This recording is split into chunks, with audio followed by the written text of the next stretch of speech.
What's up, everybody? This is Shadow Player here, and today I'll be doing another video. This is gonna be interesting this time. And as you can see, I'm wearing this, and my hair is a bit weird now. So yeah, and just gonna turn this down a bit. Just want to have some music during the video.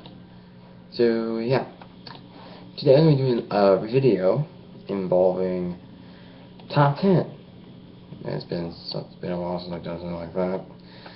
But yeah, we're doing a top 10 video. And today's top 10 video is my personal my top 10 favorite video game characters. Yeah, it's gonna be a random thing. Lots of people do it all the time. So yeah, I have a line of games with me here. 10 of it, with each of my favorite characters from each game. I'll be doing one character, one per franchise. I'm not gonna do any of that double stuff. There might be one of my partners in it, yeah. But it doesn't matter anymore, so let's get this over with. So, number 10 is Ratchet from Ratchet and Clank series. And you're probably wondering, but Ratchet is not, but Ratchet Clank is a good game, but why do you pick Ratchet number 10? Well, it's because, even though I'm a furry, and I love games involving stuff like science fiction like that, Ratchet just needed more character progression when I first saw him in his earlier games. Now he has, and he got into a better character, which makes me like him. The reason number 10 is that he's not done much that would proceed as, well, let's just say epic. Yeah. So next on the list is Nathan Drake from the Uncharted series. Me, I just love the sense of adventure ever since the movie series Indiana Jones, which just has a guy doing stuff, basically just looking for artifacts and putting them into a museum. Yeah, and he always does this. Well, with Nathan Drake, he always finds stuff involving Drake, the guy he's always been searching because he has the book, the Explorer Drake's book, to go through everything. And where's Drake's ring? And if you put Uncharted 3, you understand that about Nathan Drake, about his name, which is weirder in my opinion. Sweet tea's good. Yeah, he's done so many things in his, even he only had 3 games on console, not counting that other portable game. But he's done so many things, even though he's only just a human, that he's fought so many enemies like bandits and stuff, some freaking steroid men and stuff, and people who are just freaking crazy from his past. He's just that good. So, next is, this is gonna be a good one, Ezio Auditore da Firenze from the Assassin's Creed franchise. You know, if I was gonna put Altair, but I choose Ezio because to me, I can't relate with Ezio for, well, as in like heritage related, because I'm part Italian. Like, you know, Ezio is full Italian, but Ezio is really cool because I always liked the interesting part of lurking in the shadows, being something that can fight within the night, like Batman, but something that can fight for justice and for the right cause. Ezio does it for reasons of, well, following the creed. For him, originally in the Assassin's Creed 2, he wanted revenge for his family's death, except for his sister and his mother. And he, until the end of the game, this is gonna be a spoiler, he just decided just taking revenge on the guy who caused the death wasn't worth killing. Yeah, so he already earned satisfaction, because Ezio is one of the only characters, in my opinion, that sees revenge as something that is pointless. And I love that. Next is, let's see, number 7, GLaDOS, or GLaDOS, whatever the frick you pronounce it, from the Portal franchise.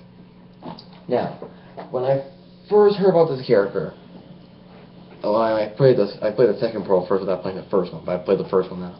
When I played the second one, I thought GLaDOS wanted to kill me in the first place, which in the original, she dies. But now, she's really cool. She has a funny one-liners and stuff like that. Like, she is illogically insane, but she can think your head just by saying very insulting stuff that the player can laugh about. But to kill, yeah. Next on the list, number 6,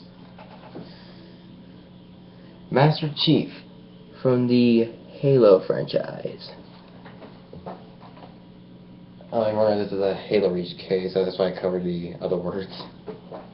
For me, I like Master Chief because he's such a human being that, has augmentations and has done so many things, even during the age of 14, if you read the books. Now, I only read the first book, The Fall of Region. Interesting read, go read it. He can just make incredible things without even you knowing who he is. He's done many things, and if you play the games yourself, you will enjoy the satisfaction that he does, and you feel like that you're doing the stuff, like you're Master Chief, and you're just doing all of it. And he's really good. It was him having a rough time growing up like that, if you read the books, caused him to become the thing that he is today. A savior, a hero. Even though nowadays in the Halo franchise he's considered a traitor, if you've seen the Hunt of Truth series, which I've been following. Yeah, so number 5. Number 5 is Cole McGrath from the Infamous franchise. Now, with Cole McGrath, he is a normal human being who was just a courier, kind of like the thing with Fallen New Vegas. He just doesn't know, he just has he was given a package that he needs to deliver. He opened it to see what the package was, just to be caught, because he's curious sometimes. When he opened it, he found just a random spear and just electrical charge and nuclear formation happened within the city that he was from, and Empire City is the place where he's from. And so many people, lots of people died there. But when that happened, he became a Conduit, which is in that series, which is another name for human beings with inhuman abilities, where they can have powers like a superhero, like actual abilities in real life, like the kinesis variety stuff, like electrokinesis, pyrokinesis, all of that exists, even flight.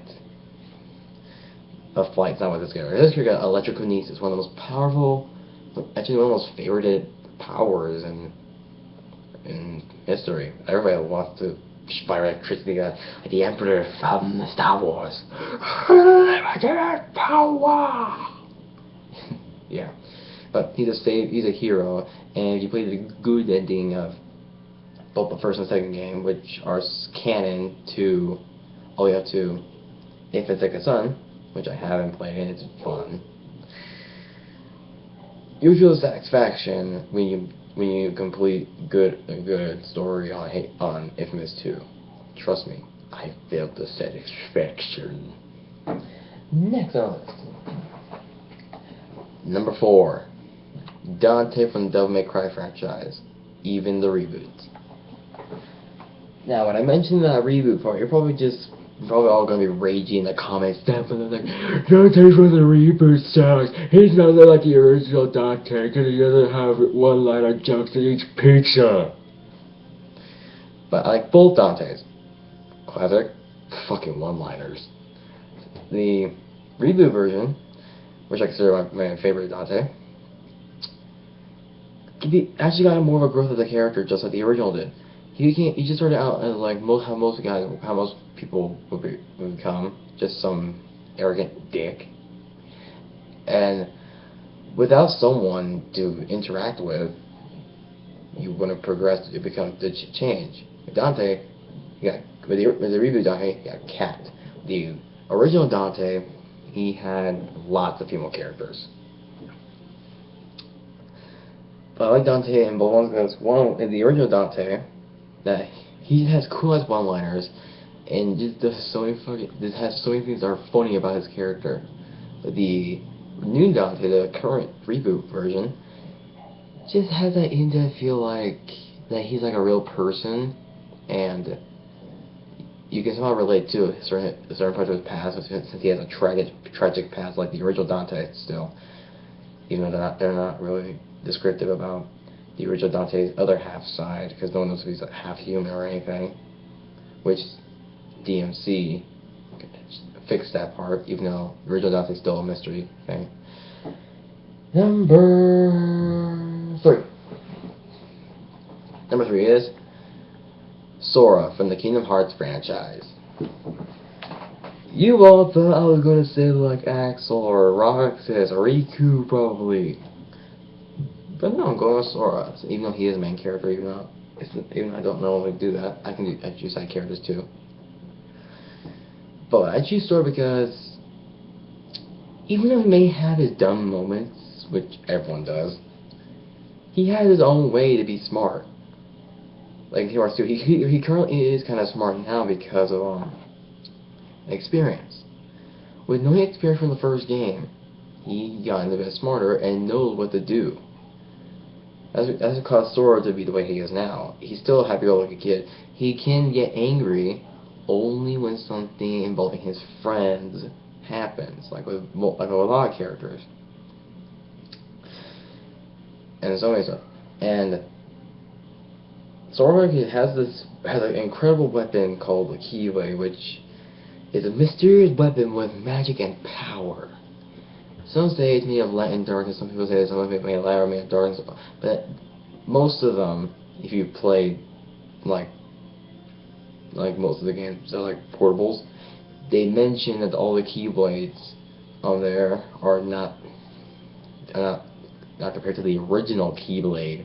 You know, it's X-Blade because X in Kingdom Hearts means key, so I say Kai because of Roman stuff.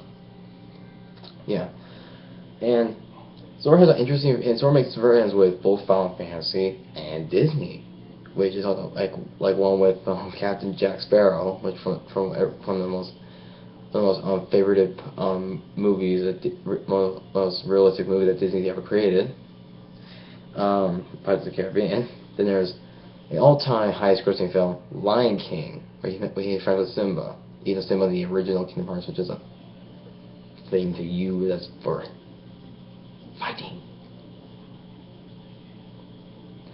Yeah. But now he's an actual character. Yay. Alright, next one.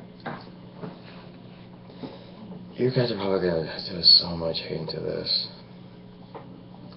Maybe because the game cover I'm using. Shadow the Hedgehog from the Sonic franchise. My favorite game. Don't judge. I do like Sonic a lot, like Sonic in the game franchise and the character. But with Shadow, ever since finding out who Shadow is on YouTube because of Shadow the Hedgehog videos, like cutscenes of his game. He's just a really interesting character. He is a bioorganic creation. It's a thing where it's an android that's made with living organs. actual blood and stuff, which makes him being able to die.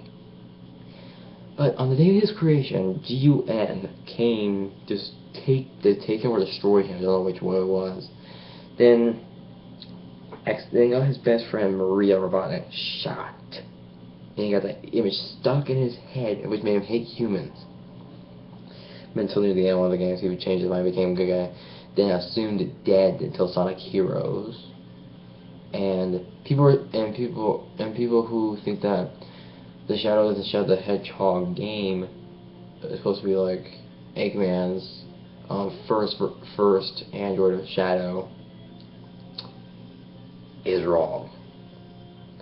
That is the real Shadow because the real Shadow is the only one who can take out the inhibitor rings.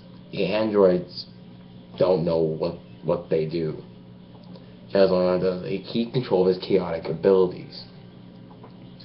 And the real Shadow is the only one who can actually tap into the Chaos Emeralds, while Machinery only uses it as a power source.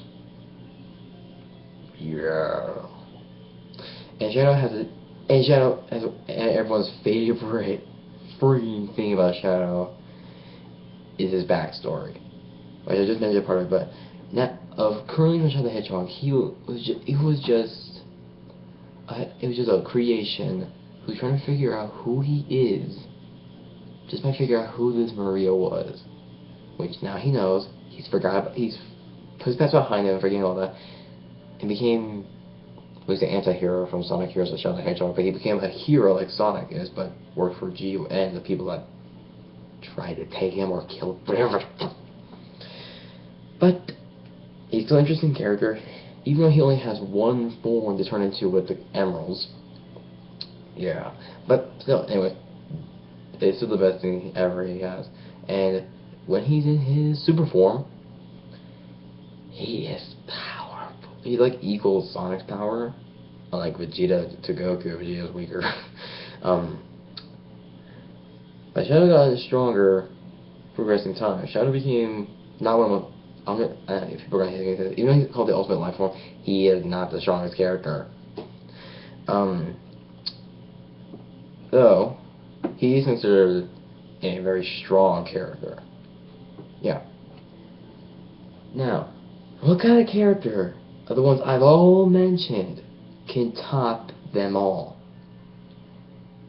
There's one.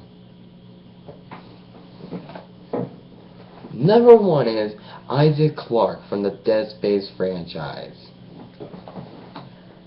And people who don't like Dead Space, mainly because of that game I showed, I have you watching your comments. Isaac Clarke is one of my favorite video game characters because batshit insane. He dealt with fucking insanity even after his fucking girlfriend being dead, trying to fight creatures who are these necromorphs who are basically dead humans with mixture with alien byproduct by some weird artifact. They turn into a freaking alien half human freaking undead zombie fucking creature goes freaking but because of the marker, it made him insane. I mean, I started thinking that he was seeing things. Yeah. But he's dealt with it. He's an expert on the markers. Because of the red marker, which is a copy of the original marker, he let imprint how to create and destroy a marker and made him the marker killer. He's more experienced now. He knows how to do. He's one of the most freaking interesting and one of my favorite video game characters from video games, especially even shooters. Besides Halo, Halo's still a good game. But that's all of my entire top 10 of my favorite video game characters. So I hope you enjoy this top 10, and I hope you like it in the comments below. In case you want to see more of my videos or see some of my past work, go into my channel and subscribe to get more content. So that's all I got for today. I hope you guys enjoyed it, and remember this: always game, because if you don't, you just end up having a boring life. So, just keep on playing. Alright, this is Shadow Flare, and I'm signing off.